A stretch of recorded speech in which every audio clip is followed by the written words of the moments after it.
কোন সূরা? আরো জোরে বলেন। আজকের আলোচনার বিষয় হলো সূরা সাবা। রাসূলুল্লাহ সাল্লাল্লাহু আলাইহি সাল্লামকে সাহাবীরা প্রশ্ন করলেন, ইয়া রাসূলুল্লাহ, ইয়া হাবিবাল্লাহ, সাবা এটা কি কোনো পুরুষের নাম নাকি মহিলার নাম নাকি এলাকার নাম? রাসূলুল্লাহ সাল্লাল্লাহু আলাইহি সাল্লাম বললেন, সাবা একটি মানুষের নাম, ব্যক্তির নাম। সেই ব্যক্তির 10 জন সন্তান ছিল। কয়জন? 10 জন সন্তান ছিল। ইকুটা কমায় দেন ভাই, এই যে বাড়ি খাই যে আওয়াজ, আওয়াজ সুন্দর আছে কিন্তু ইকুটা কমায় দেন। 10 জন সন্তান ছিল। তো ওই ব্যক্তির নামে নামকরণ করা হয়েছে সাবা।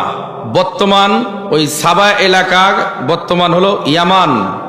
বর্তমানে ইয়ামান শহর আছে, ইয়ামান দেশ আছে না একটা, ইয়ামিন। ওইটার কোরআনে ঘোষিত নাম ছিল সাবা। কি নাম ছিল? সাবা। ওই ব্যক্তির কয়টা সন্তান ছিল? 10 জন। অনেকে এলাকার নাম দেয়, মানুষের নামে নাম দেয়। অনেক মোড় হয় মানুষের নামে, আছে না নাই রাস্তাঘাটে? এবং সেখানকার অনেক বাদশা ছিল। তার ভিতরে একজন নারী প্রেসিডেন্ট ছিল। সুলাইমান পয়গম্বরের সময় রানী বিলকিস, নাম শুনছেন?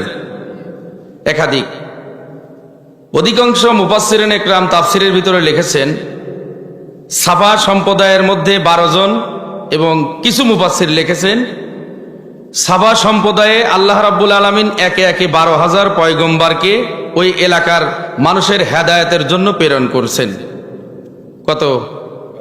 কত হাজার? 12,000 পয়গম্বর, কিন্তু অধিকাংশ মত হলো 12 জন। এই সাবার নিদর্শনগুলি আল্লাহ রাব্বুল আলামিন কুরআনুল হাকিমে তুলে ধরলেন। সাবা 2টা পাহাড়ের মাঝখানে তাদের বসতি ছিল। যেমন অনেক এলাকায় চতুর্দিক দিয়া বেড়ি বাঁধ হয়, বাঁধ দিয়ে পানিগুলো ঠেকায়া যাতে করে নিচু এলাকায় পানি না আসতে পারে, এই জন্য এই বেড়ি বাঁধ দেওয়া হয়। অনেক জায়গায় দেয় কি দেয় না? এই যে আমাদের পাশেও তো মনে হয় সাংকি ভাঙ্গের বিল আছে না, গেট দিয়ে সুইচ গেট লাগায় থুয়ে দিছি, পানি যাতে না ঢুকতে পারে।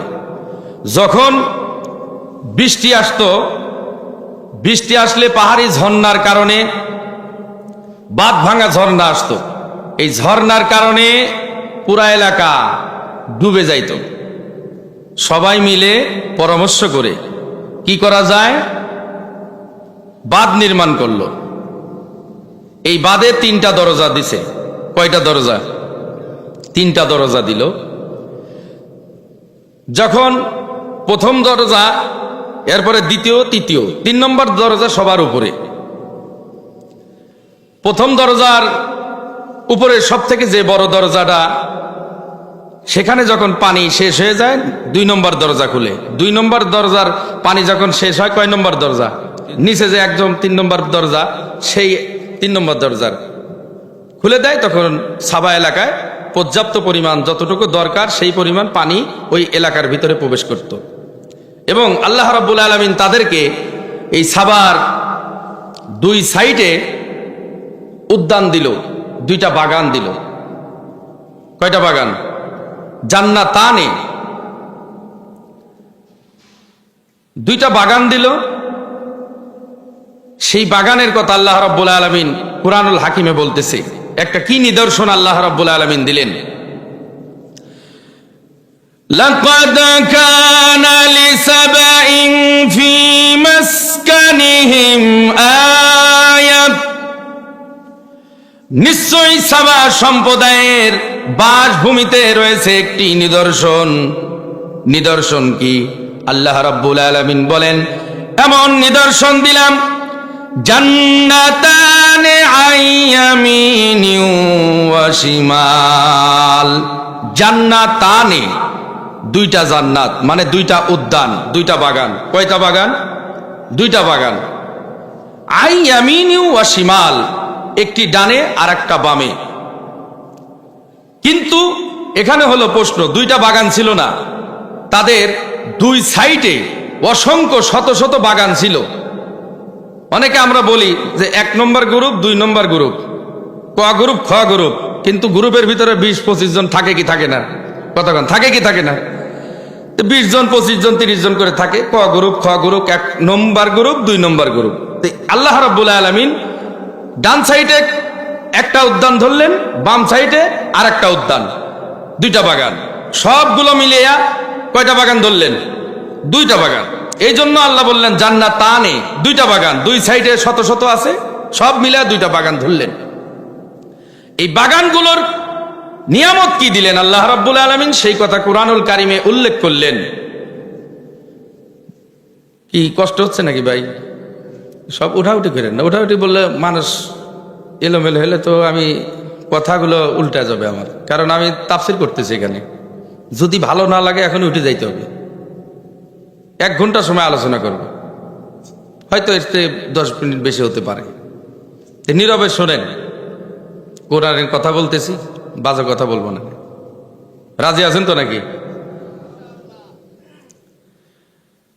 কি বললাম বলেন,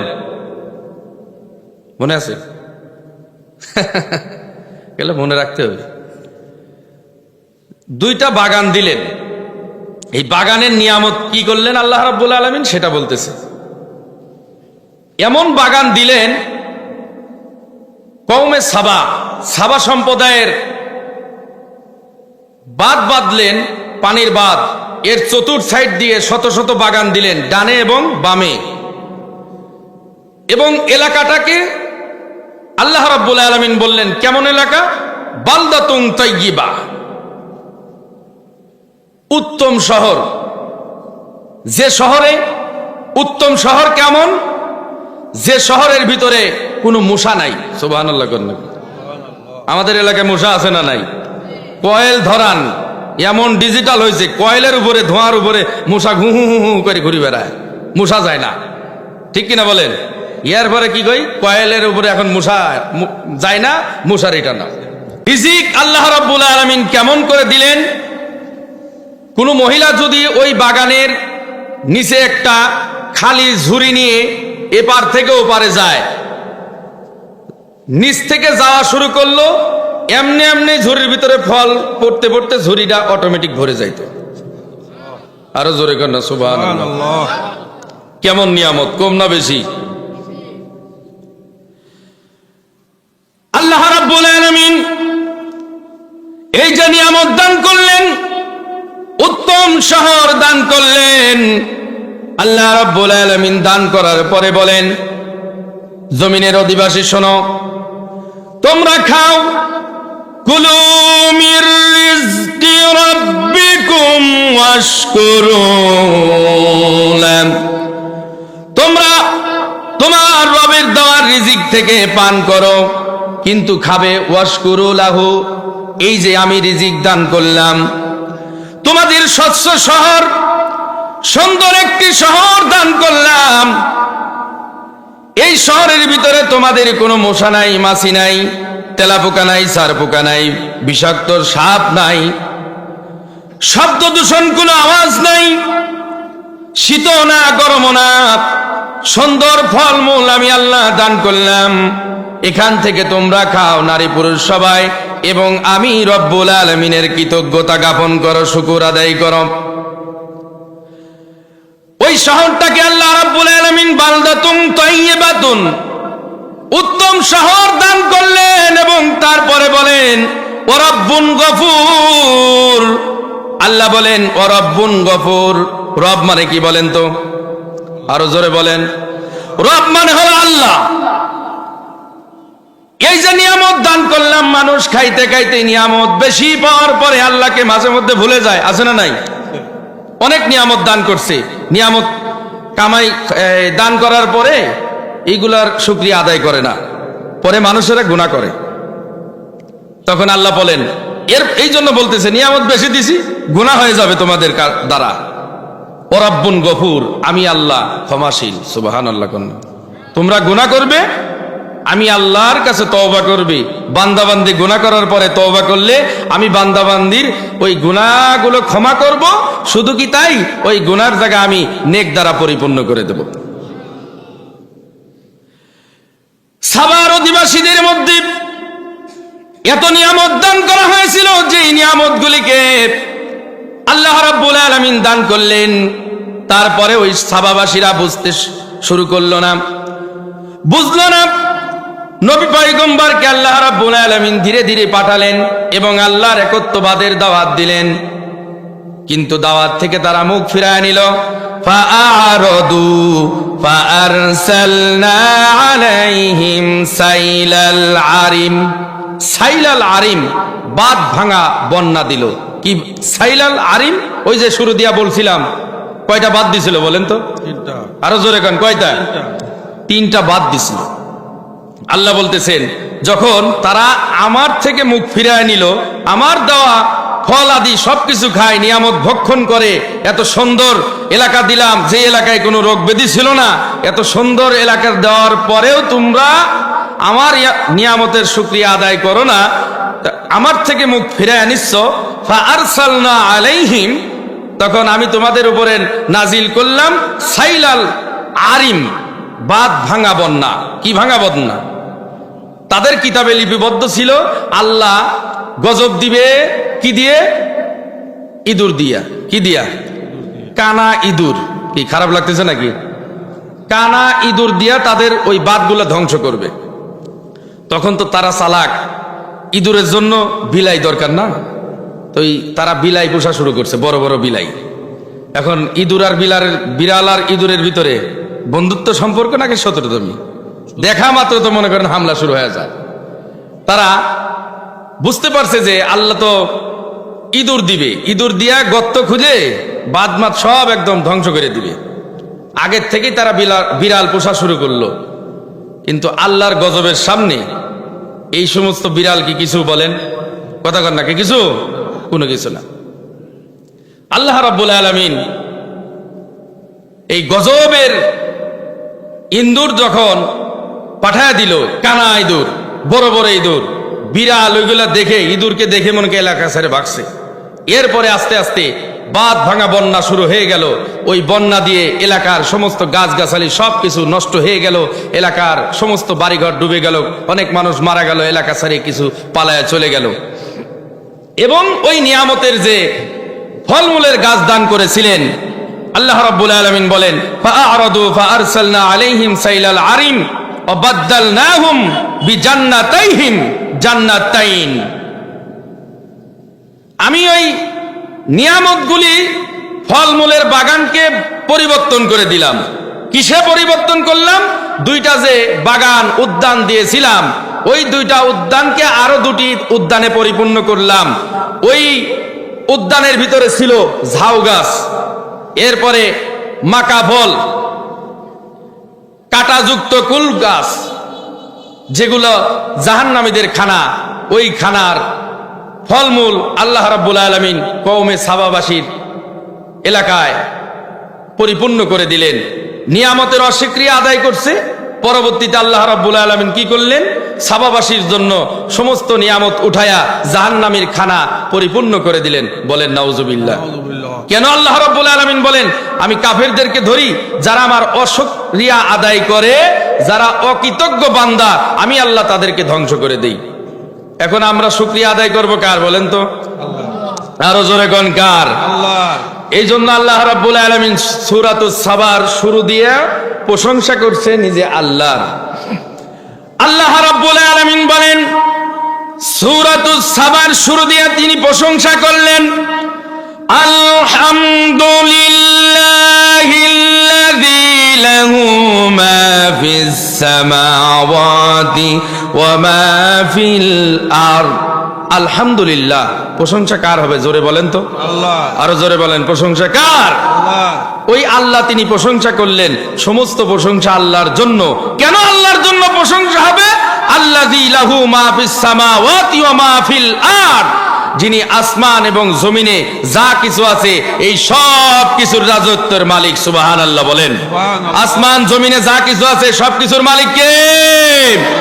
তাবারাকাল্লাযী বিয়াদিহিল মুলক ওয়া হুয়া আলা কুল্লি শাইইন কাদির। এই আসমান জমিনে যা কিছু আছে সব কিছুর মালিক আল্লাহ। ওই কথা আল্লাহ রাব্বুল আলামিন বলেন, প্রশংসা কেবলমাত্র একমাত্র আমি আল্লাহর হবে। কেন আমি আল্লাহর প্রশংসা হবে? বান্দা বান্দিরা আমি আল্লাহর প্রশংসা করবে কেন? এই কারণে করবে, কারণ আসমান এবং জমিনে যা কিছু আছে সব কিছুকে আমি রব্বুল আলামিন তৈরি করেছি। সুবহানাল্লাহ, সুবহানাল্লাহ। এবং মুমিন ব্যক্তিরা দুনিয়াতে যে প্রশংসা করে আখিরাতেও সেই প্রশংসা করবে। কেমন? ওয়ালাহুল হামদু ফিল আখিরাহ, এবং আখিরাতেও তার জন্য প্রশংসা হবে। তার নাম কি বলেন? আখিরাতে প্রশংসা হবে কার? যখন জান্নাত আমাদেরকে দান করবেন, ওই জান্নাতে প্রশংসা কার করব? আল্লাহর করব। কেন? ওই প্রশংসা হবে আমভাবে। ওই এখন দুনিয়ার সবার আমভাবে প্রশংসা করে, করতেই হবে প্রশংসা। প্রশংসা না আদায় করলে আল্লাহ আযাব দিবেন, আল্লাহ আযাব দিবেন। আখিরাতে যখন জান্নাত দান করবেন, ওই জান্নাতের ভিতরে আল্লাহ রাব্বুল আলামিন বলবে, বান্দা বান্দি তোমরা খাও এবং পান করো, কিন্তু এখানে কোনো তোমাদের কষ্ট হবে না, শুকরিয়া আদায় করতে হবে না। কিন্তু বান্দারা নিজের থেকে শুকরিয়া আদায় করবে। যারা ইমানদার, মুত্তাকি, পরহেজগার, ওরা দুনিয়াতে যেমন শুকরিয়া আদায় করত, অটোমেটিক ভাবে জান্নাতেও ওই সমস্ত বান্দাবান্দিরা জান্নাতের নিয়ামত দেখার পরে আল্লাহ পাকের শুকরিয়া আদায় করবেন। সুবহানাল্লাহ বলেন। আল্লাহ রাব্বুল আলামিন বলেন, আসমান জমিন, চাঁদ সূরজ গ্রহ নক্ষত্র যা কিছু আছে সব কিছুর মালিক আমি আল্লাহ।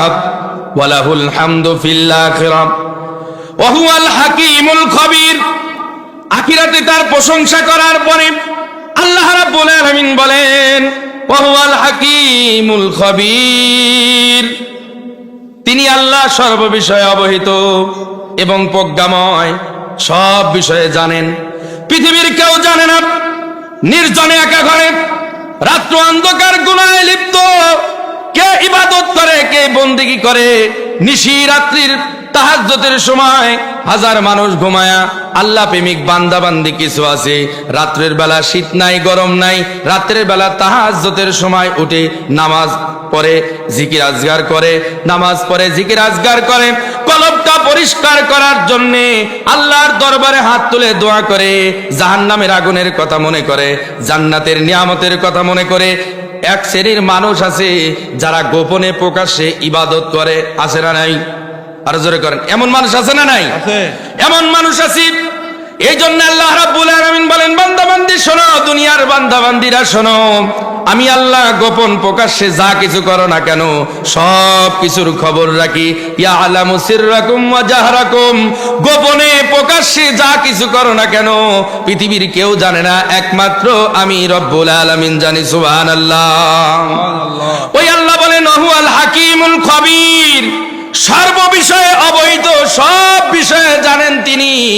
আমার ঘরের ভিতরে স্বামী স্ত্রী একসঙ্গে ঘুমায়া থাকে, স্ত্রী গুনাহ করলে পারে স্বামী জানে না, আবার স্বামী গুনাহ করলে স্ত্রী জানে না, সন্তান গুনাহ করলে মা বাপ জানে না, আবার মা বাপ গুনাহ করলে সন্তান জানে না। গোপন গুনাহ আছে না নাই? এমন গুনাহ করে, কিন্তু মনে করে দুনিয়ার তো কেউ দেখলো না, কিন্তু দেখেন একজন, তার নাম কি? আরো জোরে বলেন, আল্লাহ। ওই আল্লাহ তো দেখেন। আল্লাহ রাব্বুল আলামিন বলেন, শুধু কি আমি তাই দেখি? দুনিয়ার বান্দা বান্দিরা তোমরা একটু আমার দিকে নজর করে দেখো, আমি আল্লাহর কথার দিকে একটু তোমরা মনোবেশন করো। আমি আল্লাহ কি কথা তোমাদেরকে বলতে চেয়েছি, কি মেসেজটা কোরআনুল কারিমে দিয়েছি। কারণ এই কোরআন হলো সর্বশ্রেষ্ঠ কিতাব, এরপরে আর কোনো কিতাব আছে? আছে? এরপরে আর কোনো কিতাব নাই। আল্লাহ রাব্বুল আলামিনের হাবিব জনাবে মুহাম্মদুর রাসূলুল্লাহ সাল্লাল্লাহু আলাইহি ওয়াসাল্লামের উপরে আল্লাহ রাব্বুল আলামিন 30 পারা কোরআনুল কারীম অবতীর্ণ করেছিলেন। এই 30 পারা কোরআনুল কারীম অবতীর্ণ করে আল্লাহ এই কোরআনুল কারীমের সংরক্ষণের দায়িত্ব নিলেন। আল্লাহ বলেন, ইন্না নাহনু নাযালনা যিকরা ওয়া ইন্না লাহু লাহাফিজুন। পৃথিবীতে আমি আল্লাহ পাক রব্বুল আলামিন 104 খানা কিতাব প্রেরণ করেছি। 104 খানা কিতাবের আমি দায়িত্ব নেই নাই, কিন্তু সেই সমস্ত উম্মতরা এই কিতাবগুলোকে বিকৃত করে ফেলেছে। তাদের মন চাই সবকিছু লেখাগুলো ওই তাওরাত জবর ইনজিলের ভিতরে প্রবেশ করিয়েছে, কিন্তু আমি নবী মুহাম্মদুর রাসূলুল্লাহর উপরে এই কোরআনুল কারীম নাজিল করলাম। কিয়ামতের আগ পর্যন্ত একটা জের জবর উলট পালট করার মতো কোনো ক্ষমতা মানুষের নাই। আছে? ওই আল্লাহ রাব্বুল আলামিন বলেন, ইয়ালামু মা ইয়ালিজু ফিল আরদ, তিনি আল্লাহ জানেন জমিনে যা প্রবেশ করে, জমিনে যা কিছু প্রবেশ করে পৃথিবীর কেউ জানে না। জানে কে বলেন তো? আল্লাহ জানে। শুধু কি তাই, ওয়ামা ইয়াখরুজু মিনহা, এবং জমিন থেকে যা নির্গত হয়, জমিন থেকে যা বাহির হয়, জমিনে যত খনিজ পদার্থ জিনিস আছে, খনির জমিনের ভিতরে স্বর্ণ আছে, জমিনের ভিতরে তেল আছে, জমিনের ভিতরে হাজার হাজার ঘাস পয়দা হয়, জন্ম নেয়, হাজার হাজার গাছ জন্মগ্রহণ করে। প্রত্যেকটা ঘাস কতটা পাতা আছে, প্রত্যেকটা গাছের কতটা পাতা হয় পৃথিবীর কেউ জানে না, আমি রব্বুল আলামিন জানি। সুবহানাল্লাহ বলেন। আল্লাহ বলেন জমিন থেকে যা অবতীর্ণ হয়, যত ফেরেশতা জমিন থেকে অবতীর্ণ হয়, সবকিছু আমি আল্লাহ জানি। জমিন থেকে যত ফুটা, আসমান থেকে জমিনে যত ফুটা বৃষ্টির পানি বর্ষণ হয়, সব কিছুই আমি রব জানি। সুবহানাল্লাহ কন্যা। কে জানে? কে জানে? বলেন তো কত ফুটা, কত লক্ষ কোটি বিলিয়ন ডিলিয়ন ফুটা বৃষ্টি পড়ে? এগুলা কোনো পৃথিবীর মানুষ, কোনো বিজ্ঞানিক, কোনো দার্শনিক কারোর কি আয়ত্তের ভিতরে আছে জানার মতো? ক্ষমতা নাই। আল্লাহ বলেন আসমান থেকে যা বর্ষিত হয় সব কিছুই আমি আল্লাহ রাব্বুল আলামিন জানি। সুবহানাল্লাহ বলেন। ওমা ইয়াখরুজু মিনহা, জমিনে যা প্রবেশ করে এবং জমিন থেকে যা নির্গত হয়, ওমা ইয়ানজিলু মিনাস সামা, এবং আসমান থেকে যা বর্ষিত হয়, ওমা ইয়াখরুজু ফিহা, এবং আসমানে যা উত্তোলিত হয়, আসমানে যা উত্তোলিত হয়। বান্দা আমল করে, বান্দাবান্দি গুনাহ করে, বান্দাবান্দি আমল করে, এই বান্দাবান্দির নেক আমলগুলি আল্লাহ রাব্বুল আলামিন আসমানের দিকে উঠায় নেয়। সুবহানাল্লাহ বলেন। আলাল আরশ ইস্তাওয়া, আল্লাহ আছেন হলেন আসমানের উপরে। আল্লাহ কোথায় আছে? কোথায় আছে বলেন তো? আল্লাহ হলেন আসমানের উপরে। ওই আসমানের উপরে আল্লাহ রাব্বুল আলামিন আছেন। অনেকে বলে আল্লাহ সবার কাছেই আছে। আল্লাহ কি সবার কাছে আছে? তাহলে কয়টা আল্লাহ হইল? আল্লাহ তো শিরিক করে ফেলছেন। তোমার কাছে আল্লাহ, ওর কাছে আল্লাহ। ওই যে ফকিরান্তি কিন্তু আছে দেশে, কয় আল্লাহ তো সব জায়গায়। এই যে আমরা যে খারাপ কাম করি আল্লাহ তো করাচ্ছে ডেইলি। হ্যাঁ, আরো অনেক খারাপ কথা বলে না, যে আমরা যে স্ত্রীর সঙ্গে যা কিছু করি আল্লাহ তো আছে, তাইলে তো আল্লাহ করে। এমন এমন না, এই বাউল শিল্পী যারা বাউল গান গায় এরা এই সমস্ত কথা বলে, পালা গান কয়, কি বলে কি বলে না বলেন তো? এই বাউল শিল্পী যারা এরা সবাই কাফের। বাউল শিল্পীরা ওরা মুসলমান না। বাউল গান যারা গায় পালা গান, এরা মুসলমান না, মুসলমানের লিবাস লাগায় দিছে। ওরা আসলে মূলত কাফের। ওরা কি বলেন তো? কাফের। এটা ঘোষণা হয়ে গেছে, কাফের। আল্লাহ বলেন এই জমিন থেকে যা উত্তোলিত হয়, যত বান্দাবান্দি নেক আমল করে, এই যে নামাজ পড়তেছেন, এই নামাজের যে ইবাদত, গুরুত্বপূর্ণ ইবাদত, এই বন্দিগি করলেন, এই বন্দিগিগুলো আল্লাহ আসমানের দিকে উঠায় নেয়, ওইগুলো লিপিবদ্ধ করতেছে। যখন আমাদের কিয়ামতের মাঠ কায়েম হবে, ওই সময় আল্লাহ রাব্বুল আলামিন আমাদেরকে দান করবে। এই যে বান্দাবান্দি তোমরা যে নিক করছিলা, এগুলো আজকে তোমরা নাও এবং নিয়া তোমরা জান্নাতের ভিতরে ঢুকে যাও। সুবহানাল্লাহ। তাহলে যা কিছু করি না কেন, আসমান থেকে যত ফোঁটা বৃষ্টি বর্ষণ হয়, আসমান থেকে যতটা নেক আমল এবং এই ফেরেশতা, জমিন থেকে যত ঘাস, যত গাছ, যত কিছু আছে, খনিজ সম্পদ যা কিছু আছে, এই সব কিছু আসমান জমিনে সব কিছুর খবর, সব কথা আমার আপনার গোপনে প্রকাশ্যে পৃথিবী, আসমানের উপরে, আসমানের নিচে, জমিনের নিচে যা কিছু আছে সব কিছুর খবর কার কাছে আছে? আল্লাহর কাছে আছে। আল্লাহ বলেন মানুষরা তো গুনাহ করে, আমরা সবাই গুনাহগার। কি গুনাহ করি কি করি না বলেন তো? গুনাহ করার পরে আল্লাহ দুইটা মেসেজ দেয়। গুনাহ কর যখন জমিনে গজব হয়, এই গজব আসায় দুইটা কথা আল্লাহ আমাদেরকে শিক্ষা দিচ্ছেন। কয়টা কথা? যারা কাফের আছে এরা কালেমা পড়ে মুসলমান হয়ে যাও, এবং যারা গুনাহগার এরা তওবা করে আল্লাহর কাছে চলে আসো। ইমানদাররা, ইমানদারদের ভিতরে যারা গুনাহগার, গুনাহ করে ফেলছে, এদেরকে আল্লাহ তওবার আহ্বান জানাচ্ছে, আর কাফেরদেরকে কালিমার আহ্বান জানায়। এই গজব দিয়ে আল্লাহ এটা বোঝায়। আল্লাহ বলেন ওয়া হুয়ার রহিম, রহিমুল গফুর।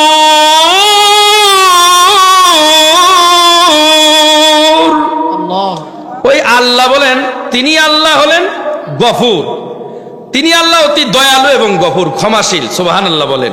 তিনি আল্লাহ ক্ষমাশীল। পৃথিবীর সমস্ত মানুষ নারী পুরুষ যে গুনাহ করে, এই গুনাহ করার পরে আল্লাহর দরবারে হাত তুলছে, হাত তুলে দোয়া করে, আল্লাহ মাওলা গো, নারী পুরুষ জীবনে অনেক গুনাহ করছে, এই গুনাহ করার পরে জীবন আল্লাহ অনেক গুনাহ করেছি, আল্লাহ তোমার রহমান, তুমি রহিম, তুমি গফফার, তুমি গফুর, আল্লাহ আমার গুনার থেকে তোমার দয়ার সাগর বেশি বড়। আল্লাহ জীবনের 50 বছর, 60 বছর, 30 বছর, 20 বছর, 15 বছর চলে গেল, আল্লাহ এখনো গুনাহ করেছি, আল্লাহ পতিতে যত গুনাহ করছি আল্লাহ তুমি মাফ করে দাও। এই কথা বলে বলে 2-1 ফোঁটা যখন পানি বাইর হয়, আল্লাহ রাব্বুল আলামিন ফেরেশতার দিকে তাকায় বান্দার সমস্ত গুনাহগুলি মাফ করে দেয়। ওই জন্য আল্লাহ গফুর, রহিম, গফুর, অতি দয়ালু এবং ক্ষমাশীল। পৃথিবীতে আল্লাহর ক্ষমার থেকে আমাদের গুনাহ কি বেশি হয়ে গেছে? আরো জোরে কোন, বেশি হয়েছে? বেশি হয়নি। এরপরে মক্কার কাফেররা নবী মুহাম্মদুর রাসূলুল্লাহকে বিশ্বাস করত না। তারা বলতো মুহাম্মদ যে কোরআনুল কারীম নিয়ে আসছে, এই কোরআন তো আমরা মানি না। মুহাম্মদ বলে কিয়ামত আসবে, আমাদেরকে আবার একত্রিত করবে, এটা কেমনে সম্ভব? মক্কার কাফেররা আনাগোনা শুরু করল। মুহাম্মদ সাল্লাল্লাহু আলাইহি ওয়াসাল্লাম বলেন, ও আমার কওমের লোকেরা শোনো, তোমরা যখন মৃত্যুবরণ করবে আল্লাহ তোমাদেরকে পুনরায় আবার উঠাবেন। কেমনে উঠাবেন? কিয়ামতের ময়দানে আল্লাহ রাব্বুল আলামিন আমাদের সবাইকে একত্রিত করবেন। নবী মুহাম্মদুর রাসূলুল্লাহ বলেন কিয়ামত আসবে। কাফেররা বলে কিসের কিয়ামত? এগুলো তো আমরা বিশ্বাস করি না। নাউজুবিল্লাহ কোন, নাউজুবিল্লাহ। কিসের কিয়ামত আসবে? আল্লাহ রাব্বুল আলামিন বলেন, ওই কাফেররা তো এই কথা বলে, আল্লাহ কুরআনুল হাকিমে এই কথাগুলো স্পষ্ট উল্লেখ করলেন। وقال الذين كفروا لا تأتينا الساعة وقال الذين كفروا, আর মক্কার কাফেররা বলে লা তা'তিনা الساعة, আমাদের উপরে কিয়ামত আসবে না। কিয়ামত এগুলা কি? মুহাম্মাদুর রাসূলুল্লাহ যে কিয়ামতের কথা বলে ওগুলো তো আমরা বিশ্বাস করি না। নাউজুবিল্লাহ কোন। কিয়ামত আসবে কি আসবে না? আরো জোরে কোন, কিয়ামত আসবে কি আসবে না? কিয়ামত আসবে, আবার পুনরায় আমাদেরকে আল্লাহ জীবিত করবেন। সব কিছু বিলীন হয়ে যাবে, ধ্বংস হয়ে যাবে, এরপরে আল্লাহ রাব্বুল আলামিন আমাদেরকে আবার তুলবেন কিয়ামতের মাঠে। বিশ্বাস আছে তো? আল্লাহ রাব্বুল আলামিন বলেন, ওই কাফেররা নবী মুহাম্মদুর রাসূলুল্লাহকে তারা বলে কিয়ামত কি? কিয়ামত তো আসবে না। এই কিয়ামত আবার কি? আল্লাহ রাব্বুল আলামিন বলেন, হাবিব আপনি বলেন কিয়ামত আসবে। কুল, ও নবী আপনি বলেন বালা, অবশ্যই। ও রব্বি, আমার রবের কসম, লা তা'তিয়ান্নাকুম, কিয়ামত তোমাদের উপরে আসবেই। সুবহানাল্লাহ বলেন। তোমাদের উপরে কিয়ামত আসবেই, আল্লাহ কসম করে বললেন। আল্লাহর কি কসম করার দরকার আছে? এই কথা কর, আল্লাহর কি কসম করার দরকার আছে? কোনো দরকারই নাই। এরপরে আল্লাহ বলেন, কুল বালা রাব্বি লা তা'তিয়ান্নাকুম, ও নবী আপনি বলেন অবশ্যই আমার রবের কসম কিয়ামত আসবেই, এর ভিতরে কোনো জাররা পরিমাণ কোনো সন্দেহ নাই। ও নবী আপনি বলেন কিয়ামত আসবেই, কারণ কিয়ামতের খবর আমি আল্লাহ ব্যতীত আর কেউ জানে না। আলিমিল গায়ব, গায়েব সম্পর্কে অবহিত তিনি গায়েব সম্পর্কে জানেন। তার নাম কি? আল্লাহ। ওই আল্লাহ রাব্বুল আলামিন বলেন কিয়ামত আসবে কেন? পৃথিবীটা বিশাল বড় করে আমি সৃষ্টি করেছি, বিশাল বড় আসমান তৈরি করলাম, জমিন তৈরি করলাম, জমিনের চতুর সাইড দিয়ে পানি তৈরি করলাম, এবং মানুষরা কি জানে না তাদের 40 ফিট, অনেক জায়গায় 40 ফিট, আবার 250 ফিট গেলেই পানি পাওয়া যায়, যায় কি যায় না? আল্লাহ এক এক জায়গায় এক এক নিদর্শন দিয়ে দিয়েছেন। আমাদের এই এলাকার ভিতরে 40 ফিট গেলেই সুন্দর পানি পাওয়া যায়, এরকমই তো নাকি? কিন্তু চতুর্দিক দিয়া পানি, সেই হাতিয়া শহরে, নোয়াখালী হাতিয়া দ্বীপ, সাগরের মাঝখানে, আমি ওখানেও লেখাপড়া করছি, সেই ওইখানে টিবল, সাধারণ টিবল গাড়তে লাগে হলে আপনার 10 থেকে 15 দিন। খালি একটা পানির টিউবওয়েল গাড়তে লাগে, অথচ চতুর্দিক দিয়ে পানি, চতুর্দিকে সাগর, পানির কোনো অস্তিত্ব নাই। আল্লাহ বলেন তুমি গারো, শুধু গারো। এই নিদর্শনগুলো আমি দেখো আমি আল্লাহ কিভাবে তোমাদেরকে তৈরি করলাম। যেখানে পানি নাই সেখানে স্বচ্ছ সুন্দর পানি, 40 ফিট গেলে সুন্দর পানি পাওয়া যায়, আয়রন মুক্ত পানি। আর তোমার চতুর্দিক দিয়ে সাগর, এইখানে টিউবওয়েল গাড়তে লাগে 7 দিন 15 দিন পর্যন্ত অতিবাহিত হয়ে যায়, এরপরেও পানি, ভালো পানি পাওয়া যায় না, মিষ্টি পানি পাওয়া যায় না। অথচ চতুর্দিক দিয়া পানি। এই সব কিছু আল্লাহ রাব্বুল আলামিন মুমিনদের জন্য আল্লাহ একটা নিদর্শন স্বরূপ বানায়া দিয়েছেন। তারা কি দেখে না এই বিশাল বড় আসমান, একটা কোনো খুঁটির ব্যবস্থা আছে? কোনো খুঁটি নাই।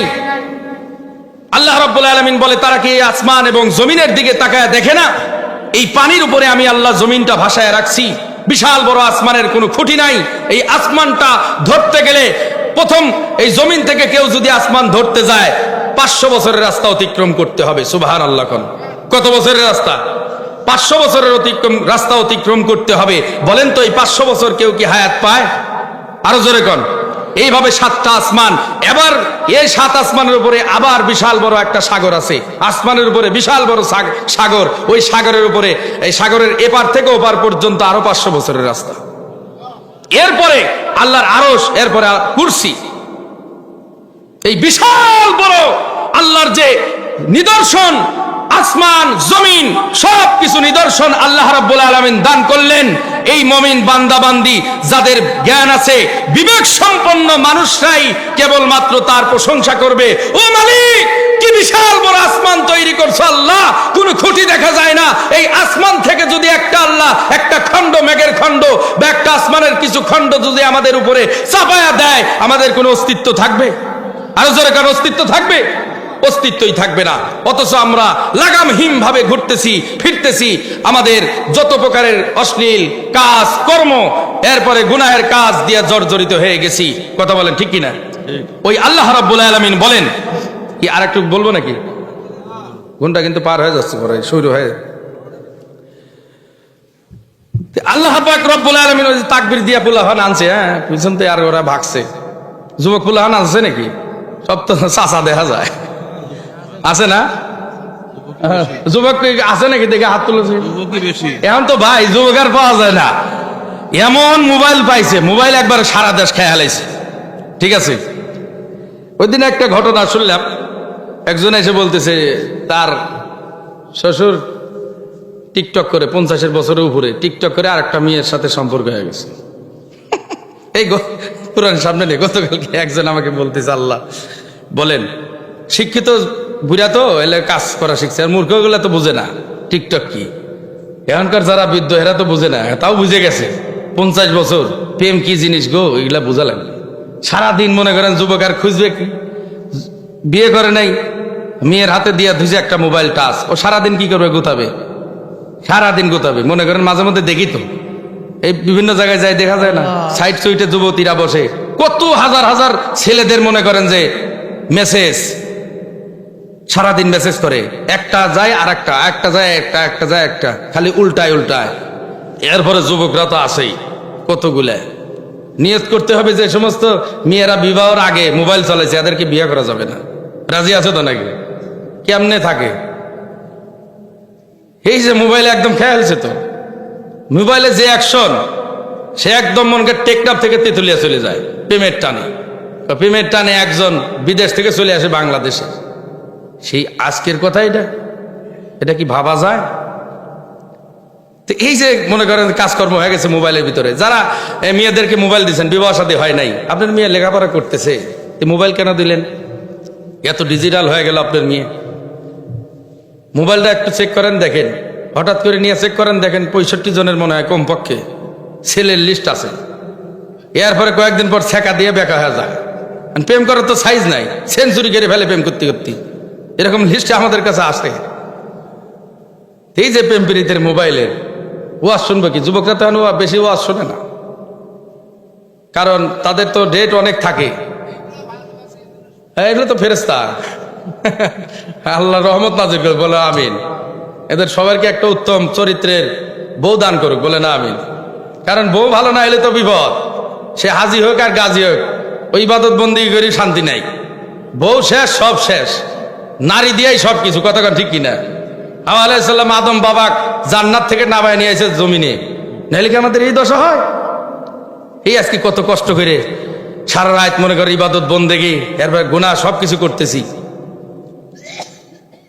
কারণ বেশিরভাগ নারীরা জাহান্নামে যাবে। রসুল মিরাজে গেলেন, বেশিরভাগ নারীরা জাহান্নামে। আমার মা বোনরা কষ্ট পায় না, কেন?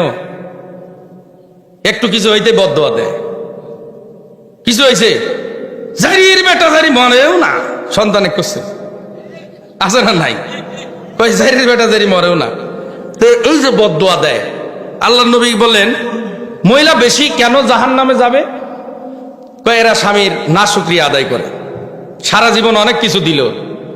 এই পুরুষের কিন্তু বাড়ির থাকার ভাগ্য হয় না, এই নারীর টানে কেউ বিদেশ 20 বছর খাইতে আইছে, এদিকে বাড়িতে এসে দেখে বউ নাই, গায়েব হয়ে গেছে, হিজরত করে আর এক দেশে চলে গেছে, আছে না নাই? আমি ঢাকায় কিন্তু এগুলো বিয়ে পড়াই না, কারণ এই গত কয়েকদিন আগে পাইছে, সে এক জায়গাতে ভাগা নিয়ে এসেছে চিটাগাং থেকে, আমাকে বিয়ে পড়ান, আমি জীবনে পড়াবো না। অনেকের গার্মেন্টস হয়েছে, গার্মেন্টসের কত মহিলারা এই আমার কাছে আসে, তাল ভাই না, একটারও বিবাহ করে না, কারণ মা ছাড়া বিবাহ হবে না, এই বাপ ছাড়া বিবাহ হয় না কেন? এই যে সারাদিন চাকরি করতেছে কোথায়? ঢাকা, কেউ চট্টগ্রাম, মালদ্বীপ, সন্দ্বীপ, এই আশেপাশে চাকরি ব্যস্ত, সারাদিন ক্ষেত খামারে, এই মহিলাদের জন্যই, কতক্ষণ ঠিক কিনা? আর যখন এরা নাশুকরিয়া আদায় করে তখন আল্লাহর আরশ কেঁপে ওঠে। কয় বদদোয়া যখন কোনো মহিলা তাদের সন্তানকে দেয়, ওই বদদোয়াটা কবুল হয়ে যায়। মায়ের বদদোয়া সন্তানের জন্য কবুল হয়, ওটা দোয়া দিলেও কবুল হয়, বদদোয়া দিলেও কবুল হয়। যখন মা বাপ, এই যে মায়া বলে হঠাৎ করে মরেও না, এই যে শেষ, দোয়া লেগে গেছে, যখন আচুপকা মরে যায়, আল্লাহ তুমি আর নেওয়ার সময় পেলে না, ও টাইমে মূল্য, ঠিক আছে না? এই হলো অশুকরিয়া আদায় করে। মেয়েতে বলবো বসবেন তো ইনশাল্লাহ সময় মতো, নাকি? আপনারা তো পাওয়াই যায় না, আজকে পাইছে আর ছাড়া নাই, সকাল হয়ে যাক নাকি, ফজরের নামাজ বাদ দিয়ে ঘুম পারবো। আল্লাহ রাব্বুল আলামিন বলতেছেন এই বিশাল বড় আসমান দিলাম, জমিন দিলাম, এই সব কিছুর ভিতরে আল্লাহর নিদর্শন আছে না নাই? আমার আপনার ভিতরে আমার আল্লাহর নিদর্শন আছে না নাই? আছে। কেমন নিদর্শন একটু বলি। তাফসীরের ভিতরে লেখা হচ্ছে, একটা বান্দা গরিব হোক, ফকির হোক, মিসকিন হোক, আল্লাহ তার কাছে 20 জন করে ফেরেশতা অল টাইম পাহারাদার রাখে দিছে। কয়জন? 20 জন ফেরেশতা আপনার অল টাইম আছে। আর আমার এলাকার নেতার যখন ক্ষমতা হয়, তার পিছনে চামচের অভাব নাই, চাটতে চাটতে চামচ বেকা হয়ে যায়, আছে না নাই? ওর যখন ক্ষমতা শেষ হয়, ওর পিছে এখন হারিকেন লেগে লোক পাওয়া যায় না, আছে না নাই? এরমই তো হয় নাকি? আল্লাহ কয় বান্দা দেখো এমন না, তুমি গরিব হও, ফকির হও, মিসকিন হও, ধনী হও, কালো হও, ফর্সা হও, একদম জমিদার হও, আমি আল্লাহ জন্ম থেকে মৃত্যু পর্যন্ত তোমার কাছে আমি 20 জন করে ফেরেশতা দিয়ে দিছি। এরা তোমার অল বডি পাহারা দিচ্ছে। কেমন পাহারা দেয় একটু বলি, লম্বা ওইদিকে যাচ্ছি না। পাহারাটা কেমন দেয়? এই মনে করেন খেলতে খেলতে চোখের এখানে লাগাবার দিয়ে এখানে লাগছে, অনেক মানুষকে এই রে আল্লাহ অল্পতে বাইসিয়ে গেছো গেদা, কয় কি কয় না, এখান থেকে লাগছে, অল্প যে কানের ভিতরে ঢুকে নেই। কেন? আল্লাহ রাব্বুল আলামিনের ওই যে চোখের সাইডে 2টা ফেরেশতা রেখে দিছে, 24 ঘন্টা এই চোখকে হেফাজতের জন্য ওই ফেরেশতারা নিয়োজিত আছে। সুবহানাল্লাহ, পকেটে ভরেন, কালকে সকালবেলা করেন। এরপরে 2 কানের ভিতরে ঘুমান, আপনার ছিদ্র এত বড় বড়, এই জমিনে একটু ছিদ্র থাকলে পিপিএ লেখা আসে যায়, আসে যায়, ওই যে নাচতেছে কি। আর এত বড় কানের ছিদ্র, পোকামাকড় ঢুকে না। এই 2 সাইডে 2টা ফেরেশতার আল্লাহ লাগছেন, দেখছেন? এরকম নিয়ামত আল্লাহ পাক দিছেন। তা আল্লাহ পাক বলেন তারপরেও ওই সমস্ত মানুষের ছোট বড় এই সব কিছুকে আমি লিপিবদ্ধ করলাম এই কিতাবের ভিতরে। কেন? আল্লাহ রাব্বুল আলামিন বলেন, ও নবী, তারা তো আপনাকে বলে কিয়ামত কবে আসবে, এই কিয়ামতের জ্ঞান সম্পর্কে আমি রাব্বুল আলামিন জানি। আলিমিল গায়ব, গায়েবের খবর কে জানে বলেন? নবী কি গায়েব জানে? নবী গায়েব জানে না। নবীকে যতটুক জানানো হয়েছে সেই ততটুকুই জানে। আল্লাহ যতটুক নবীকে জানাইছেন অতটুক জানেন, এর বাইরে নবী গায়েব জানেন না। সব কিছু অদৃশ্যের খবর কে জানেন? আল্লাহ রাব্বুল আলামিন জানেন। আল্লাহ রাব্বুল আলামিন বলেন, এই যে বান্দা বান্দি, নারী পুরুষ যুবক যুবতী যে নামাজ ইবাদত বন্দেগী করে, এই বন্দেগী করার কারণে তাদের যে একটা প্রাপ্য আছে, এই প্রাপ্যগুলো তো আমি দেব, এটা আমার ওয়াদা। আল্লাহ রাব্বুল আলামিন বলেন, লা ইয়াযুবু আনহু মিসকালু যাররাতিন ফিস সামাওয়াতি ওয়ালা ফিল আরদ। আর তারা গোচরে থাকে না আসমান এবং জমিনে অনুপরিমাণ কিছু তার অগোচরে নাই। আসমান এবং জমিনে ক্ষুদ্রতম থেকে একদম ছোট, এর থেকে ছোট জাররা পরিমাণ যা কিছু আছে সব কিছু আল্লাহ রাব্বুল আলামিনের আয়াতের ভিতরে। সুবহানাল্লাহ। কেমন আয়াত, কেন আয়াত করলেন? আল্লাহ রাব্বুল আলামিন বলেন, ওয়ালা আসগারু মিন যালিকা ওয়ালা আকবার। এর থেকে ছোট থেকে ছোট বা এর থেকে বড় এমন কোনো কিছু নাই, সব কিছুর খবর আমি জানি। এবং আল্লাহ বলেন, ইল্লা ফি কিতাবিম মুবিন। আল্লাহ বলেন, এমন কোনো কিছু নাই যা লোহে মাহফুজের কিতাবের ভিতরে স্পষ্ট আমি আল্লাহ রাব্বুল আলামিন লিপিবদ্ধ করি নাই। সুবহানাল্লাহ। বান্দা ছোট বড় যা কিছু আছে, বান্দার ছোট থেকে ছোট নেক আমল করলো ওটাও আমি আল্লাহ জানি। বান্দা যে গোপনে প্রকাশ্যে যে গুনাহ করলো ওটাও আমি আল্লাহ জানি। বান্দা যে বড় ধরনের গুনাহ করলো ওটাও আমি আল্লাহ জানি। বান্দা যে বড় ধরনের ইবাদত করলো, বড় ধরনের দান সদকা করলো, সেটাও আমি আল্লাহ রাব্বুল আলামিন জানি। কেমন জানি? সব কিছু জানার পরেও এইগুলো ইল্লা ফি কিতাবিম মুবিন, আমি লোহে মাহফুজের কিতাবের ভিতরে আমি আল্লাহ সব স্পষ্ট লিপিবদ্ধ করে দিয়েছি। আল্লাহু আকবার। ছোট হোক বড় হোক সব কিছু রব্বুল আলামিন তার কিতাবের ভিতরে দান করলেন। এরপরে আল্লাহ রাব্বুল আলামিন বলেন, এই সব কিছু লিপিবদ্ধ করলাম কেন? ছোট বড় সব কিছু আমি কিতাবের ভিতরে লিপিবদ্ধ করলাম, কারণ হলো লিয়াজজিয়াল্লাযীনা আমানু ওয়া আমিলুস সালিহাত, যাতে করে আমি রব্বুল আলামিন তাদেরকে প্রতিদান দিতে পারি যারা আমলে সলে করেছে, নেক আমল করে। সুবহানাল্লাহ বলেন। আমলে সলে কি? ইন্নাল্লাযীনা আমানু ওয়া আমিলুস সালিহাত। আমলে সলে হলো নেক আমল, যারা ঈমান আনার পরে, ঈমান গ্রহণ করার পরে নেক আমল করে, আল্লাহকে এক মানে আল্লাহর সঙ্গে শরীক স্থাপন করে না। আল্লাহ এক, লা শারীকা লা, আল্লাহর কোনো অংশীদারিত্ব নাই। আল্লাহ হলো এক, আল্লাহর ইবাদত করতে হবে। 5 ওয়াক্ত নামাজ পড়ে আল্লাহর নবী বলেন, এক একটা নামাজের এক একটা সেজদার এত সওয়াব আমি আল্লাহ দেব। সেজদাতু ওয়াহিদা খায়রুম মিনাদ দুনিয়া ওয়া মা ফিহা। বান্দা বান্দি আমি আল্লাহর জন্য যদি একটা সেজদা দেয়, এই সেজদার এত মূল্য, এই দুনিয়া এবং দুনিয়ার ভিতরে যত কিছু আছে, স্বর্ণ অলংকার হীরা মানিক মুক্তা যা কিছু আছে সব কিছুর চেয়ে বান্দা বান্দির একটা সেজদার মূল্য আমি আল্লাহর কাছে বেশি। আল্লাহর নবী বলেন, উম্মত শোনো, যদি তোমরা আল্লাহ রাব্বুল আলামিনের ইবাদত করো নামাজের মাধ্যমে, এই নামাজের মাধ্যমে ইবাদত বন্দেগী করতে গেলে তোমাদের জীবনে যে গুনাহগুলি আছে এই গুনাহগুলি মাফ হয় কেমন করে? আবু হুরায়রা রাদিয়াল্লাহু তাআলা আনহু বর্ণনা করেন, আন আবি হুরায়রা রাদিয়াল্লাহু তাআলা আনহু قال قال رسول الله صلى الله عليه وسلم أرأيتم لو أن نهرا بباب أحدكم يغتسل فيه كل يوم خمسا هل يبقى من درنه شيء قالوا لا يبقى من درنه شيء قال فذلك مثل الصلوات الخمس يمحو الله بهن الخطايا। আল্লাহর নবী বলেন, আবু হুরায়রা রাদিয়াল্লাহু তাআলা আনহু বর্ণনা করেন, আল্লাহর নবী বলেছেন, ও সাহাবীরা শোনো, কোন বান্দা বান্দি যদি তাদের বাড়ির সামনে, যদি কোনো বান্দা বান্দির বাড়ির সামনে যদি একটা নদী বা খাল পুকুর থাকে, ওই নদী খালের পুকুরে দিনের ভিতরে 5 বার গোসল দেয়, তার গায়ে কোনো ময়লা অবশিষ্ট থাকবে? আরো জোরে, জোর হলো না, জোরে কর না গে। কয়েকদিন পর তা আসতেছে, আমার ভাই, তোমার ভাই, অমুক ভাই, তমক ভাই, অমুক ভাইয়ের চরিত্র ফুলের মতো পবিত্র, নামাজ পড়ে না, 1 ওয়াক্ত গাঁজা খায়, 3 ওয়াক্ত, আছে না নাই? একবারে ফেনা উঠে যাবে মুখ দিয়ে। রেডি থেকো মুসলমান। আন্দাজে জাক তাক ফুলের মতো চরিত্র করে দিলে, যে ব্যক্তি ফুলের মতো চরিত্র না, হেকে যদি কও যে ফুলের মতো চরিত্র, এর ভেজাল আছে, এ সুদের ভেজাল, এ ঘুষের ভেজাল, একটা ঘুষ নিচে নিচ দিয়ে উপর দিনে নেই, সব কিছুর আমল নামা তার উপরে যাবে কি যাবে না? ওই যে কইছে ফুলের মতো পবিত্র, আল্লাহ কবে আইসো, তুমি তো তার ভিতরে অন্তর্ভুক্ত। কথা কন না, ঠিক না বেটি?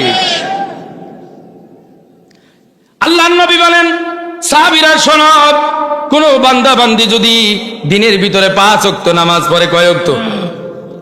5 ওয়াক্ত নামাজ পড়ে, এই 5 ওয়াক্ত নামাজ পড়ার কারণে আল্লাহ রাব্বুল আলামিন তার অতীতের যত গুনাহ আছে সমস্ত গুনাহগুলিকে আল্লাহ মাফ করে দিবেন।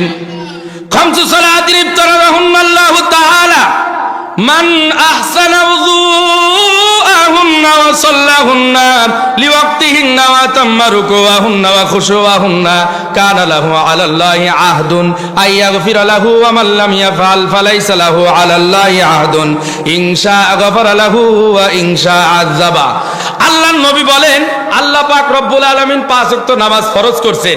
এই কথার উপরে ঈমান রেখে, বিশ্বাস রেখে, যে ব্যক্তি ইফতারাহুন্নাল্লাহু তাআলা মান আহসানা উযুআহুন্না 5 ওয়াক্ত নামাজ ফরজ করছেন ঈমানের সাথে, সওয়াবের আশায়, যদি এই নামাজের ওযুটা ভালো মতো করে, কি নামাজের কি ওযু, নামাজের ওযু যদি ভালো মতো করে, ওয়া উযুআহুন্না এবং ওয়া সাল্লাহুন্না, এবং নামাজটা কায়েম করে, নামাজ আদায় করে, কোন সময়?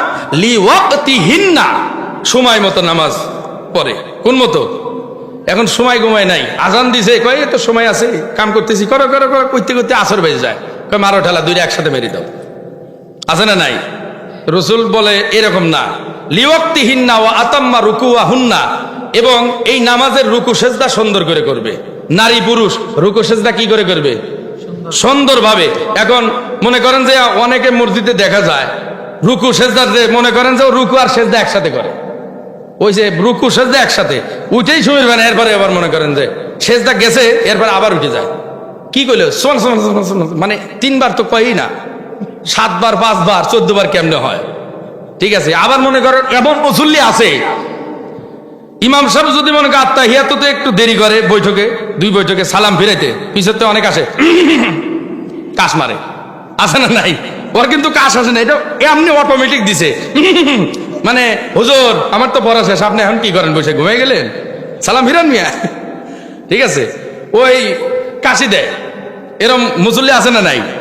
আছে। তে ইচ্ছাকৃত ভাবে যদি কেউ কাশি দেয়, তার ওযুও গেল, নামাজও গেল। ঠিক আছে। তো অনেক মুসল্লি এই কাজগুলো করে। রুকু সেজদা সুন্দর নাই, রুকু সেজদা খুশু খুজুর সঙ্গে ওয়াক্ত মতো নামাজ যদি পড়ে, মান আহসানা উযুআহুন্না ওয়া সাল্লাহুন্না লিওয়াক্তিহিন্না ওয়া তাম্মা রুকুআহুন্না ওয়া খুশুআহুন্না কানা লাহু আলাল্লাহি আহাদুন আইয়াগফিরা লাহু ওয়া মান লাম ইয়াফআল ফালাইসা লাহু আলাল্লাহি আহাদুন আইয়াগফিরা লাহু ওয়া মান লাম ইয়াফআল ফালাইসা লাহু আলাল্লাহি আহাদুন ইনশা গফারা লাহু ওয়া ইনশা আযাবা। রাসূল বলেন, যে ব্যক্তি ফরজ নামাজকে আল্লাহ ফরজ করেছেন, এর উপরে ঈমান রেখে সওয়াবের আশায় ওযু ভালোভাবে করবে। মুসলিম শরীফের ভিতরে হাদিস এসেছে, কোন ব্যক্তি নামাজের জন্য ওযু যদি খিলালের জন্য এই চারাগুলো ভালোভাবে খিলাল করে, আছে না নাই? এই এই নখের যে অবস্থা, মহিলাদের বিশেষ করে যুবতী যেগুলোর বিয়ে হয় নাই, এগুলার নখ মনে করেন একটা হুল্লুকের মতো, আর একজনের ভাল্লুকের মতো, বনের পশুর মতো, এরকম আছে না নাই? এই কত বড় বড় নখ এক একটা। ওর বিয়ে হলে স্বামী যদি খামচে দেয়, ওর গোস্ত তো 5 কেজি উঠে যাবে। এই জন্য সাবধান, লোক দেখো, আম্মু তোমার লোক দেখি। ঠিক আছে, বাপেক দিও না, আগে নিজে যায় দেখো যে মিয়া ঠিক আছে নাকি। শেষে বিয়ে করার আগেই পলায় চলে যাব। আবার ভুরুর যে অবস্থা, ভুরুগুলো কাইটে সুন্দর করে আবার বান্দরের মতো রাখে, আছে না নাই? এই ভুরু কি কন তো আপনারা? এই এতদিন কারোর 50, কেউ 60, 40, 15, 20 এ পর্যন্ত কে কয়বার এই ভুরু বড় হওয়ার কারণে কাটছেন কেসে দিয়েন? কেউ কাটছেন? হাত তুলেন, কে কাটছেন দেখি, হাত তুলেন। ও কাটছে নাকি? ও আপনার না গুরু, মাশাআল্লাহ, কেউ কাটে নাই। তাহলে আল্লাহ রাব্বুল আলামিন এটা একটা নিদর্শন দিলেন, কি যেই ভুরুগুলো কখনো কাটতে হবে না, এটা আমি আল্লাহ দিলাম। এই ভুরুগুলো তোমার জ্যোতি বাড়ায়া দেয়, তোমার চোখের পাওয়ারকে বৃদ্ধি করে। এই যে সূর্যের তাপ আছে, এই সূর্যের তাপ থেকে তোমার চোখকে আল্লাহ এই ভুরুর মাধ্যমে হেফাজত করায় দেয়। আর এই ভুরু যদি কোনো মহিলা কাটে, আল্লাহর নবী বলেন ওই মহিলা যখন থেকে ভুরু কাটা শুরু করলো, তখন থেকে তার উপরে এই আসমানের ফেরেশতা থেকে আল্লাহ রাব্বুল আলামিনের লানত পতিত হয়। তার ফরজ নফল ইবাদত কোনো কিছু কবুল হয় না, এবং ওই মেয়ের মা বাপ ডাইরেক্ট জাহান্নামে চলে যাবে। লা ইয়াদখুলুল জান্নাহ আদ-দাইয়ুস লা ইয়াদখুলুল জান্নাহ। ওই মেয়ের মা বাপ কেউ জান্নাতে যাবে না। কোন সুবহানাল্লাহ, কেউ সুবহানাল্লাহ কইছে নাকি? তালে থাকা লাগবে। এখন রাসূলুল্লাহ বলেন, যদি নামাজের রুকু সেজদা ভালো মতো করা হয়, তাহলে অজু যদি ভালো মতো করে, রসুল বলেন খেলাল যদি কোনো নারী পুরুষ এই অজু করার জন্য এই আঙ্গুল ভালো করে খেলাল করে, এর ভিতরে যে কবিরা গুনাহ আছে, অজুর মাধ্যমে সমস্ত কবিরা গুনাহ মাফ হয়ে তার গুনাহগুলি মাফ হয়ে যায়। সুবহানাল্লাহ। শুধু কি তাই, আল্লাহর নবী বলেন ওয়াক্ত মতো নামাজ, রুকু সেজদা সুন্দর মতো, সময় মতো নামাজ, এই কাজগুলো যারা যে বান্দাবান্দি করবে, আল্লাহর নবী বলেন তার অতীতের যত গুনাহ আছে সব গুনাহগুলি আল্লাহ মাফ করে দিবেন। এই জন্য আল্লাহ রাব্বুল আলামিন বলেন, পৃথিবীর বান্দাবান্দি দুনিয়াতে যে ছোট বড় যা কিছু ইবাদত করো না কেন, এই ইবাদতের ভিতরে বান্দাবান্দিরা যে ইবাদত করে, ইবাদতের খবরও আমি আল্লাহ রাব্বুল আলামিন রেখে দেই কেমন করে, লিয়াজজিয়াল্লাযীনা আমানু ওয়া আমিলুস সালিহাত। কেন? যে বান্দাবান্দি নেক আমল করে, আমি আল্লাহ তো তাদেরকে প্রতিদান দেওয়ার জন্য এই ছোট বড়, ছোট থেকে ছোট, ক্ষুদ্রতম ক্ষুদ্র সব কিছুই লিপিবদ্ধ করি। কেন? কিতাবের ভিতরে সব লিপিবদ্ধ করেছি, কারণ আমি আল্লাহ তাদেরকে প্রতিদান দান করব। আল্লাহ পাক বলেন কেমন প্রতিদান দান করব তাদেরকে? আল্লাহ বলেন এমন প্রতিদান দান করব, যারা নামাজ পড়ে, সামনে রমজান আসতেছে, রোজার মাসের রোজা রাখবে, সিয়াম সাধনা করবে, কোরআন তেলাওয়াত করবে, পর্দা পুশিদা নারীরা থাকবে, আমি আল্লাহ তাদের জন্য পুরস্কার ঘোষণা করব। সুবহানাল্লাহ। কোন পুরস্কার? কি? উলাইকা লাহুম মাগফিরাতুন ওয়া রিজকুন কারীম।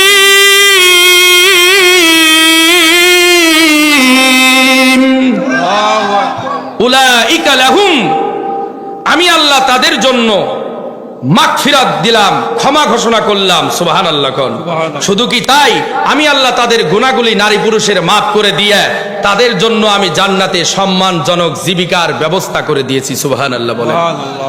কি জনক রিজিক? কি কি কি সম্মানজনক জীবিকা, সম্মানজনক রিজিক দান করবে আল্লাহ পাক, সম্মানজনক রিজিক দান করবে আল্লাহ।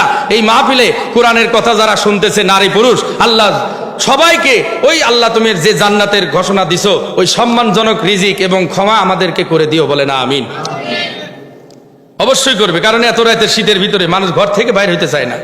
1.5 লাখ টাকা দিয়ে ওয়াজ করে বক্তা আনে, দেখতেছি 50 জন মানুষও পাওয়া যাচ্ছে না, এত শীত। আবার এইবার কিন্তু এই ওয়াজ গুলার উপরে ঠাটা করছে, ওয়াজ মাহফিলের উপরে কেমন যে মনে করেন যে মানুষের মন মানসিকতা অন্যরকম হয়ে গেছে। কথা ঠিক না? বক্তারাও বিভিন্ন তালে হয়েছে, মানুষ শ্রোতাও বিভিন্ন তালের হয়ে গেছে। সারা দেশ ঘুরে ঘুরে দেখতেছি, অবস্থা খুবই খারাপ। এই জন্য হেদায়েতের মালিক কেডা? সাবার ভিতরে 12,000 পয়গম্বর পাঠাইছে, তারপরে হেদায়েত করতে পারে নাই। নবী মুহাম্মদুর রাসূলুল্লাহর মতো বক্তা ওয়াজ করে হেদায়েত করতে পারে নাই। আমার মতোই এই কোনেকার কেডা, এই বয়ান করলে কি মানুষ হেদায়েত হবে? হেদায়েতের দায়িত্ব কি আমি নিয়ে আসছি? হেদায়েতের মালিক কে? আল্লাহ। এই জন্য হেদায়েত চাইতে হবে কার কাছে? কোন বাপের কাছে? অনেকে আছে মাজারে যায়, আল্লাহর কাছে সওয়াবাদ দিয়ে মাজারে যায়, বাবার কাছে যায়। আব্বা পীরে, বাপে বাপ ডাকে না, পীর বাপে আব্বা, ও কত সুন্দর। এরপরে আম্মা, পীর মায়ের আম্মা করে ডাকে। এদিকে আছে না নাই? পীর, পীর মির আবার কি রে? এগুলা কি? মাজার, নারী পুরুষ একাকার হয়ে মাজারে যায়, এরপরে মহিলারা মাজারে যায়, সেজদা দেয়। এরপরে আমি চিটাগাং দীর্ঘদিন ওখানে থাকছি, মহিলারা ওই যে মাছ ভান্ডারি, এরপরে সব মাজারের তো ঠিকাদার হলো চিটাগাঙ্গে। আপনার বাইজিদ বুস্তামি একটা নাম শুনছেন? এই বাইজিদ বুস্তামিতে আমি একবার গেলাম, ওখানে তো বাইজিদ বুস্তামি রহমতুল্লাহের মাজার নাই, কবর নাই, ওনার লাশই তো ওইখানে নাই। সে একবার আসছিল ওইখানে, সেখানে ওরা মাজার তৈরি করছে, গাছ আছে কিছু, ঠিক আছে, ওই গাছগুলোতে মনে করেন যে সুতা পেঁচাইতে পেঁচাইতে গাছগুলোকে মেরে ফেলেছে। লাল আর কালো সুতা এমন পেছানি পেঁচেছে, গাছ এখনো যদি যান আপনারা দেখতে পারবেন, ওই গাছের পিছন দিয়ে মনে করেন আর রড ঢোকায় দিছে যাতে গাছটা না পড়ে। হ্যাঁ, সুতা পেঁচাইতে পেঁচাইতে গাছের অবস্থা খারাপ। যুবক যুবতী গেছে, আল্লাহ আমার প্রেমিক একজনে তুমি সুই সালামতে পাওয়া দাও বাবা। এরপরে যুবতী গেছে তার প্রেমিকের জন্য, আবার স্বামীর জন্য, কেউ বিভিন্ন আশা নিয়ে ওইখানে গে যে সুতা পেছে, এরপরে 20 টাকা 40 টাকা দিয়া কুমির এক মনে করেন খাদ্য দিয়ে খাওয়ায়া আশা পূরণ করে চলে আসতেছে। নাউজুবিল্লাহ। কানে এটা হলো শিরিক। এটা কি? ইন্না শিরকালা জুলমুন আজিম। পৃথিবীতে শিরিক মহা অন্যায়, আর যারা শিরিক করবে তাদের ঠিকানা জাহান্নাম হবে। ওই জাহান্নামে আমরা যদি যাই আমাদের কি অবস্থা হবে একবার ভাবছেন? 70,000 বছর যদি আমাদেরকে জান্নাতে রাখা হয়, কয় হাজার বছর? 70,000 বছর যদি আমাকে আপনাকে জান্নাতের ভিতরে রাখা হয়, রাখার পরে 1 সেকেন্ডের জন্য যদি জাহান্নামের আগুনে নিক্ষেপ করা হয়, 1টা সেকেন্ড, এরপরে তোলার পরে আবার 70,000 বছর জান্নাতে রাখছে, 70,000 বছর পরে বলবে আরে জাহান্নামের এত কষ্ট এই জান্নাতে আসার পরেও আমি ভুলতে পারতেছি না। কেমন কষ্ট হবে এবার বুঝছেন? আমরা কি করে চলতেছি এখনো দুনিয়াতে, চলাফেরা কিভাবে করি ভাই বোঝা উচিত।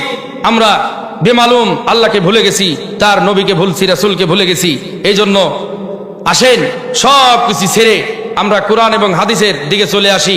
কোরআন এবং হাদিসের ভিতরেই আমাদের হেদায়েত আছে। কোনো বাপের দিকে, কোনো মাজারের দিকে, কোনো খাজার দিকে, কোনো বাবার দিকে হেদায়েত নাই। হেদায়েত একমাত্র কোরআনের দিকে। কোথায় হেদায়েত বলেন তো? কোরআনের দিকে।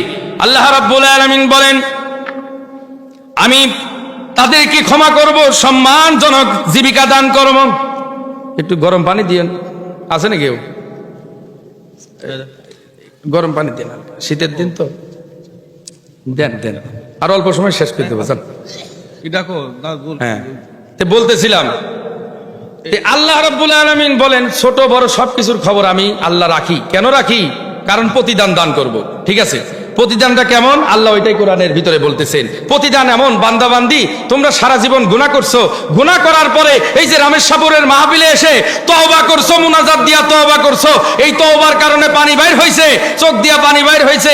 আমি আল্লাহ তোমাদের বান্দাবান্দির যত অতীতে গুনাহ করছো সব গুনাহ মাফ করে আমি তোমাদেরকে মাসুম বানায় দিলাম। সুবহানাল্লাহ। এবং যদি তোমরা মারা যাও জান্নাতের ভিতরে আমি তোমাদের উত্তম রিজিকের ব্যবস্থা করব, হাজারো রকমের খানা আমি তোমাদের সামনে দিয়া তোমাদেরকে খাওয়ায় দেব। সুবহানাল্লাহ। আল্লাহ রাব্বুল আলামিন বলেন এই যে জান্নাত এবং জাহান্নামের জন্য অধিকাংশ মানুষ আমি লিপি নির্দিষ্ট করে রেখেছি, তারপরেও মানুষেরা বিশ্বাস করে না, কোরআনের কথা বিশ্বাস করে না। কোরআনের কথা বললে তারা হাসি তামাশা করে। এক শ্রেণীর মানুষ আছে না নাই? আল্লাহ রাব্বুল আলামিন বলেন والذين سعوا في آياتنا معاجزين।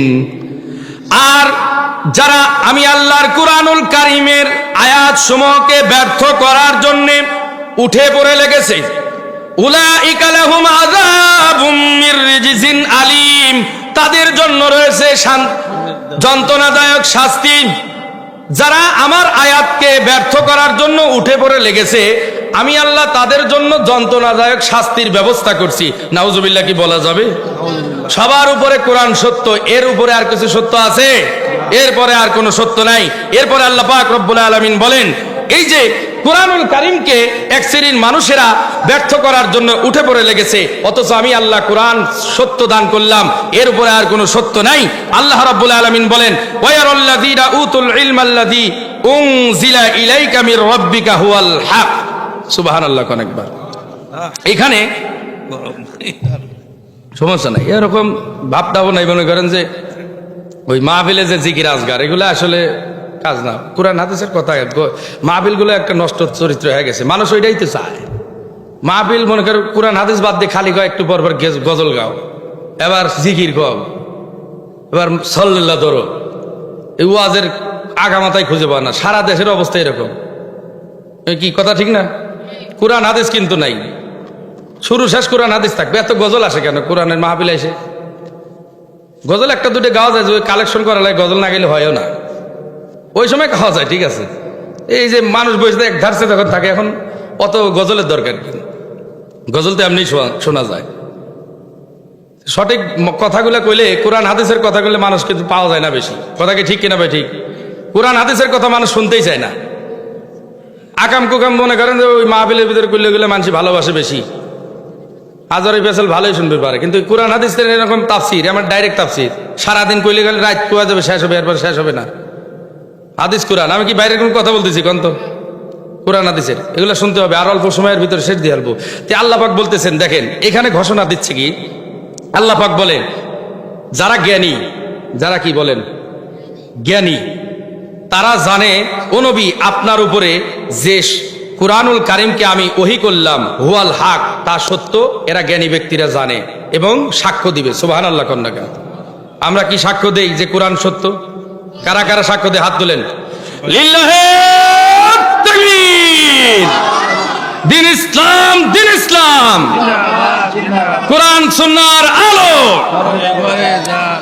আল্লাহ রাব্বুল আলামিন বলেন, এই জ্ঞানী ব্যক্তি যারা হবে, নারী পুরুষ সবাই জ্ঞানী ব্যক্তি যারা হবে, এদের ভিতরে যারা জ্ঞান চর্চা করবে, আল্লাহ রাব্বুল আলামিন বলেন যারা এই কুরআনুল কারীমের কাছে আসবে, আমি আল্লাহ রাব্বুল আলামিন ঘোষণা দিয়া দিলাম এই কুরআনুল কারীম তাদের জন্য হেদায়েত হয়ে যাবে।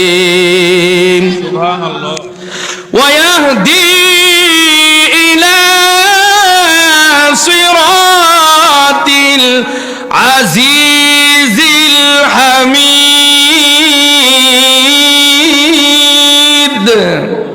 আল্লাহ বলেন এটা মহাপরাক্রমশালী প্রশংসিত আল্লাহর পথের দিকে এই কুরআনুল কারীম নারী পুরুষকে হেদায়েতের দিকে, জিন ইনসানকে হেদায়েতের দিকে আনে। সুবহানাল্লাহ কোন। আল্লাহ রাব্বুল আলামিন বলেন, এই বিশাল আসমান জমিন সবকিছু আমি দিলাম তোমাদের নিদর্শনের জন্য। আল্লাহ পাক নিদর্শন স্বরূপ সবকিছু আমাদেরকে দান করলেন। আর মানুষ বেমালুম গুনাহ করে, গুনাহ করার পরে মানুষেরা যখন অনুতপ্ত তাদের ভিতরে আসে, আরে আমার জিন্দেগির থেকে এমন একটা গুনাহ হয়ে গেল, আল্লাহ কেউ দেখে নাই, আল্লাহ তুমি দেখলা, ও আল্লাহ তুমি এই গুনাহগুলি যদি আমার মাফ করে দাও, তাহলে ভবিষ্যতে আর কোনো গুনাহ করব না। কারণ গুনাহ যদি করে, বান্দা বান্দি যদি গুনাহ করে, কবরের যে চাপ হবে, এই কবরের চাপের কিন্তু আযাবের যে একটা চাপ হবে, এই কবরের মাটির চাপ কিন্তু আমরা কেউ সহ্য করতে পারবো না। পারবো নাকি? এমনও সাহাবী আছে, আল্লাহর নবীর সাহাবী সাদ বিন মুআজ রাদিয়াল্লাহু তাআলা আনহু। বলেন তো সাহাবীর নাম কি? সাদ বিন মুআজ।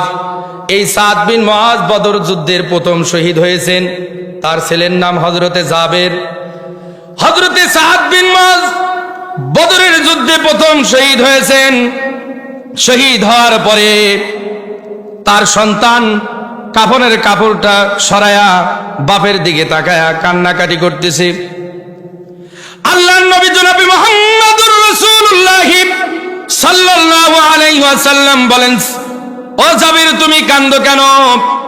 তোমার বাবার বিরহের জন্য তুমি কান্নাকাটি করো, অথচ তোমার বাবার জন্য আল্লাহ রাব্বুল আলামিন আসমানের ফেরেশতার মাধ্যমে তোমার বাবার উপরে যে রৌদ্রের তাপ পড়তেছিল, আসমানের ফেরেশতারা তোমার বাবাকে রৌদ্রের তাপ থেকে ছায়া প্রদান করতেছে। এই সাহাবীর মর্যাদা বেশি না কম? আরো জোরে বলেন, বেশি না কম? বেশি। এই সাহাবী যখন শহীদ হয়ে গেল, শহীদ হওয়ার পরে তার সন্তান কান্নাকাটি করলো। আল্লাহর নবী বলেন, খবরদার কান্নাকাটি করো না, তোমার বাবাকে আল্লাহ রাব্বুল আলামিনের আসমানের ফেরেশতারা রৌদ্রের থেকে বাঁচানোর জন্য, হেফাজত করার জন্য আসমানের ফেরেশতারা তাদের নূরের তৈরি পাখা বিছায়া দিছে। এত মর্যাদাপূর্ণ সাহাবী। আমরা কি ফেরেশতার পাখা নিচে কখনো আশ্রয় নিছি? নেই, দেয়ও নাই। কেমন? আল্লাহর নবী মুহাম্মদুর রাসূলুল্লাহ সাল্লাল্লাহু আলাইহি ওয়াসাল্লামের সাহাবী হযরতে সাদ বিন মুআজ শহীদ হওয়ার পরে তার মা ঘরের ভিতর থেকে যখন লাশখানা বাহির করে, এমন সময় সন্তানের বিরহের ব্যথার জন্য মা কান্নাকাটি করে। আল্লাহর নবী সামনে অগ্রসর হয়ে বলেন, ওগো মুআজ, সাদ ইবনে মুআজের মা, তুমি কান্নাকাটি করো না। তার কারণ তোমার সন্তান এমন একজন সন্তান, যে সন্তানের দিকে আল্লাহ রাব্বুল আলামিন হাসরের ময়দানে তাকায়া সর্বপ্রথম যে হাসি দিবেন, সেটা হলো তোমার সন্তানের দিকে তাকায়া হাসবে। আল্লাহ রাব্বুল আলামিন কোন মানুষের দিকে তাকায়া হাসবেন না। হাসরের মাঠ কায়েম হয়ে গেল। হাসরের মাঠ কায়েম হওয়ার পরে আল্লাহ রাব্বুল আলামিন সর্বপ্রথম যে একটা হাসি দিবেন, ওই হাসিটা দিবেন সাদ বিন মুআজের দিকে তাকায়া। মর্যাদা বেশি না কম? আল্লাহর নবী মুহাম্মদুর রাসূলুল্লাহ বলেন, ও সাহাবীরা শোনো, সাদ বিন মুআজ কি যখন জানাজা করার জন্য আমি ইমামতিতে দাঁড়ালাম, সাদ বিন মুআজের জানাজায় আল্লাহর তৈরি নূরের ফেরেশতা ৭০,০০০ ফেরেশতা জানাজায় অংশগ্রহণ করেছে। এত মর্যাদা সম্পন্ন একজন সাহাবী।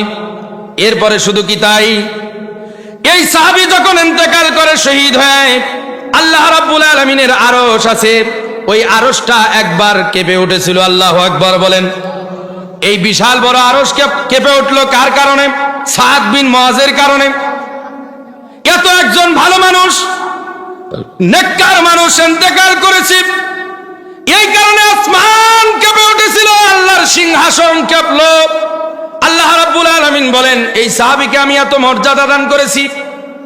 শুধু কি তাই, এমন মর্যাদা সম্পন্ন সাহাবী সাদ বিন মুআজ রাদিয়াল্লাহু তাআলা আনহুর খাটিয়া যখন সাহাবীরা ঘর থেকে দিকে কবরের দিকে নিয়ে যাইতে শুরু করলো, হঠাৎ করে কিছু মুনাফিকরা বলতে শুরু করলো, কি ব্যাপার, সাদ বিন মুআজের খাটিয়া এত পাতলা কেন? লাস্টে কোনো ভার নাই, কোনো পাতলা, একদম ঠং ঠঙে, কারণটা কি? আল্লাহর নবী ওই মুনাফিকদের কথা শুনে বললেন, শোনো আমার সাহাবীরা, বাহ্যিক সুরতে সাদ বিন মুআজের খাটিয়াটা তোমরা তো ধরে সাহাবীদেরকে ধরা দেখলা, কিন্তু বাহ্যিক সুরতে আসমানের নূরের তৈরি ফেরেশতারা এই খাটিয়াটা বহন করতেছে। মর্যাদা বেশি না কম? কেমন মর্যাদা!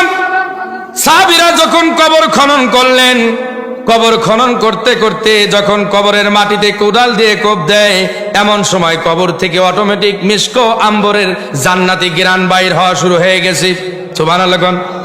মর্যাদা কেমন বেশি!